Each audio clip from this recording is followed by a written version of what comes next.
अध्यक्ष महोदय, असाच गंभीर प्रश्न मुंब्र्यामध्ये उभा राहिला आहे। मुंब्र्यामधल्या हॉकर्सचा प्रश्न, सगळे प्रश्न सोडवत आम्ही हॉकर्सच्या प्रश्नाकडे आलो। हॉकर्सनी अर्धा रस्ता व्यापलाय। आमदार महोदय तक्रार करून करून करून कंटाळतात, कोणालाही लक्ष द्यायला वेळ नाही। खरं तर हॉकर्स जर व्यवस्थित बसवले तर ट्रॅफिकची समस्या मुंब्र्यामध्ये उरणार नाही, पण महानगरपालिकेच्या अधिकाऱ्यांना वेळच नाही, कारण हप्ते एवढे मोठे आहेत हॉकर्सकडनं की आमच्या अधिकाऱ्यांना हॉकर्सकडे बघायला वेळच नाही। अध्यक्ष महोदय,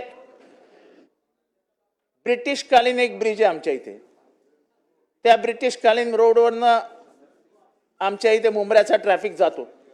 अध्यक्ष महोदय, दोन्ही बाजूला हा ब्रिज वाढवावा याला रेल्वेने पण मंजुरी दिलेली आहे, पण महानगरपालिकेकडे खर्च करायला, इतर ठिकाणी खर्च करायला करोडो रुपये, हा ब्रिज बांधायला पैसा नाही। आणि त्यामुळे अध्यक्ष महोदय, मी ते मागणी करतो की माननीय उपमुख्यमंत्री आणि तेव्हाचे मुख्यमंत्री हे ठाण्यातले होते, त्यांनी जर त्या ब्रिजकडे लक्ष दिलं आणि तो ब्रिज बांधून घेतला तर मला वाटतं की ही समस्या सुटू शकेल। अध्यक्ष महोदय, पर्यायी रस्ते देणं ही काळाची गरज आहे।